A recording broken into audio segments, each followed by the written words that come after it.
Hello friends, welcome to மாங்கனி சமையல். இன்றைக்கி நம்ம மாங்கனி சமையலில் நம்ம எல்லாருக்கும் ரொம்ப பிடிச்ச காளான் சுக்கா வறுவல் எப்படி பண்ணுறதுன்னு பார்க்கலாம். இது எல்லா விதமான டிஃபன் ஐட்டம் அப்புறம் ரைஸ் கொடியெல்லாம் வச்சு சாப்பிட்றதுக்கு ரொம்பவே அட்டகாசமாக இருக்கும். அதே அளவுக்கு சுலபமாகவும் செஞ்சு முடிச்சிடலாம். சரி வாங்க, இப்போ இந்த காளான் சுக்கா எப்படி பண்ணுறதுன்னு பார்க்கலாம். அதுக்கு ஒரு கடாயில் 3 டேபிள் ஸ்பூன் அளவுக்கு எண்ணெய் சேர்த்து சூடுபடுத்திக்கோங்க. காளான் வறுவலுக்கு எப்பயும் சேர்க்கிறத விட எண்ணெய் கொஞ்சம் கூடுதலாக இருக்கணும். கூடவே ஒரு 1/2 டீஸ்பூன் சோம்பு லைட்டாக கலர் மாறினதும் இது கூட ஒரு சின்ன பீஸ் பட்டை, கூடவே 4 லவங்கம், அப்புறம் கொஞ்சம் கருவேப்பிலை, ஒரு 2 காஞ்ச மிளகாய் கிள்ளி வச்சிருக்கேன், அதை உள்ள சேர்த்துடலாம். சேர்த்துட்டு இதை லைட்டாக வறுத்துடுங்க.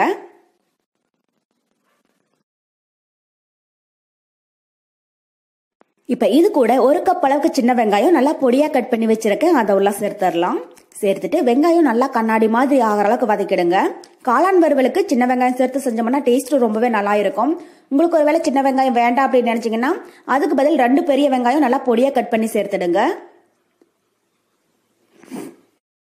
பாருங்க, இப்போ வெங்காயம் நல்லா பொன்னிறமாக வதங்கிடுச்சு. இது கூட மீடியம் சைஸ்ல 2 தக்காளி பொடியாக கட் பண்ணி வச்சிருக்கேன், அதை உள்ள சேர்த்துடலாம். நான் மீடியம் சைஸ்ல 2 தக்காளி எடுத்திருக்கேன். பெருசா இருந்துச்சுன்னா 1 சேர்த்தீங்கன்னா போதும். கூடவே வெங்காயம் தக்காளி வதங்குறதுக்கு கொஞ்சமா உப்பு சேர்த்துட்டு தக்காளி நல்லா சாஃப்ட் ஆகிற அளவுக்கு வதக்கிடலாம். ஸோ நம்ம காளான் வறுவல் ட்ரை ரோஸ்டா தான் பண்ண போறோம். அதனால தக்காளி அதிகமா சேர்க்க வேண்டாம். சின்னதா இருந்துச்சுன்னா 2 சேர்த்துக்கோங்க, பெருசா இருந்துச்சுன்னா 1 சேர்த்தீங்கனாலே போதும். பாருங்க, இப்ப வெங்காயம் தக்காளி நல்லா சாஃப்டா வதங்கிடுச்சு. இந்த அளவுக்கு வதங்கினதுக்கு அப்புறமா இது கூட 1 டேபிள் ஸ்பூன் அளவுக்கு இஞ்சி பூண்டு விழுது சேர்த்துடலாம்.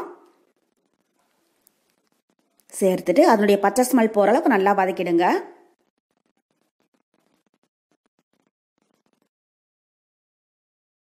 பாருங்க, இப்ப இஞ்சி பூண்டோடைய பச்சை ஸ்மெல் போக நல்லா வதங்கி எண்ணெய் பிரிஞ்சு வர ஆரம்பிச்சிடுச்சு. இப்ப இது கூட மசாலா பொருட்கள் சேர்த்துடலாம். 1/4 டீஸ்பூன் மஞ்சள் தூள், கூடவே காரத்துக்கு 1/2 டீஸ்பூன் மிளகாய் தூள். ஏற்கனவே நம்ம 2 காஞ்ச மிளகாய் சேர்த்திருக்கோம், அதனால மிளகாய் தூள் உங்க காரத்துக்கு தகுந்த அளவுக்கு சேர்த்துக்கோங்க. கூடவே 2 டீஸ்பூன் தனியா தூள், அப்புறம் 1 டீஸ்பூன் கரம் மசாலா. இந்த கரம் மசாலா நான் ஃப்ரெஷ்ஷா வீட்டில் அரைச்சது தான். அதோட ரெசிபி லிங்க் நான் கீழே டிஸ்கிரிப்ஷன் பாக்ஸ்ல கொடுக்குறேன். தேவைப்பட்டா எப்படி பண்றதுன்னு செக் பண்ணி பார்த்துக்கோங்க. இப்போ இதெல்லாம் சேர்த்துட்டு ஒரு 2 நிமிஷத்துக்கு லைட்டா வதக்கிடலாம். இப்ப மசாலா பொருட்கள் நல்லா வதங்கி அதனுடைய பச்சை ஸ்மெல் போயிடுச்சு. இப்ப இது கூட 2 பேக்கெட் அளவுக்கு காளான் 2 டைம் நல்லா கழுவிட்டு பொடியா கட் பண்ணி வச்சிருக்கேன், அதை உள்ள சேர்த்துடலாம். 2 பேக்கெட் காளான் நமக்கு கரெக்டா 400 கிராம் அளவு இருக்கு. காளானை கட் பண்றதுக்கு முன்னாடியே 2 டைம் நல்லா கழுவிட்டு அதுக்கப்புறமா கட் பண்ணி சேர்த்துக்கோங்க. ரொம்பவே பொடியா கட் பண்ண வேண்டாம், கொஞ்சம் பெரிய சைஸ் பீசஸா கட் பண்ணிக்கோங்க. ஏன்னா இது வெந்ததுக்கு அப்புறம் நல்லா சுண்டி வந்துடும். இப்ப காளான் உள்ள சேர்த்துட்டு மசாலாவோட ஒரு 5 நிமிஷத்துக்கு நல்லா வதக்கி எடுத்துக்கலாம். பாருங்க, இப்ப காளான் லைட்டா வதங்கிடுச்சு. இப்ப இது கூட இதுக்கு தேவையான அளவு உப்பு சேர்த்துடலாம். சேர்த்துட்டு திரும்பவும் ஒரு 2 நிமிஷம் போல லைட்டா வதக்கி விட்டுருங்க. காளான் எந்த அளவுக்கு மசாலாவோட நல்லா வதங்குதோ அந்த அளவுக்கு மசாலா பொருட்கள் எல்லாம் காளானோட இறங்கி காளான் வறுவல் டேஸ்ட் ரொம்பவே நல்லா இருக்கும். இப்ப இது ஒரு 5 நிமிஷம் அப்படியே இருக்கட்டும். காளான்ல இருந்து நல்லா தண்ணி பிரிஞ்சு வந்ததுக்கு அப்புறமா நம்ம எப்படி இருக்குன்னு பார்க்கலாம். மீடியம் ஹீட்ல ஒரு 5 நிமிஷம் இருக்கட்டும்.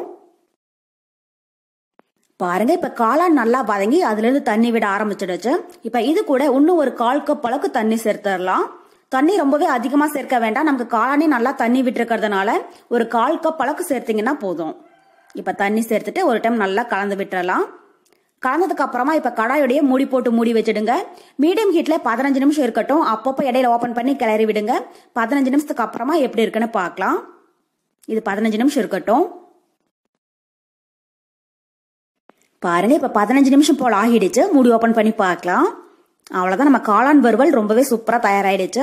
இப்ப இது கூட 1/2 டீஸ்பூன் அளவுக்கு மிளகுத்தூள் சேர்த்துடலாம். எப்பயுமே காளான் வறுவலுக்கு மிளகுத்தூள் கொஞ்சம் அதிகமா சேர்த்துக்கோங்க, டேஸ்ட் ரொம்பவே நல்லா இருக்கும். மிளகுத்தூள் சேர்த்துட்டு ஒரு டைம் லைட்டா கலந்து விட்டுறலாம்.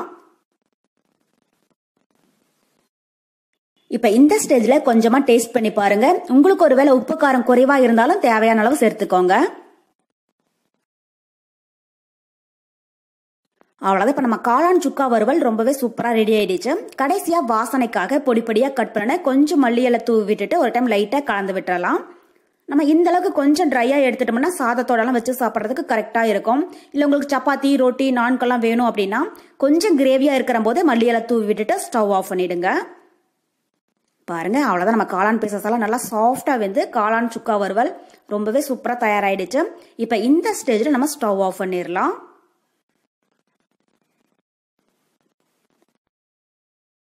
அவ்வளோதான் நமக்கு இப்போது ரொம்ப சுவையான காளான் சுக்கா வறுவல் ரொம்ப சூப்பராக தயாராகிடுச்சு. கண்டிப்பாக நீங்களும் இதே மெத்தடில் ட்ரை பண்ணி பார்த்துட்டு எப்படி இருக்குன்னு கமெண்ட் பாக்ஸில் சொல்லுங்கள். என்னுடைய இந்த ரெசிபி வீடியோ உங்களுக்கு பிடிச்சிருந்தா லைக் பண்ணுங்கள், உங்கள் ஃப்ரெண்ட்ஸுங்க கூடயும் நிறைய ஷேர் பண்ணுங்கள். மறக்காமல் மாங்கனி சமையலுக்கு சப்ஸ்கிரைப் பண்ணுங்கள். நன்றி.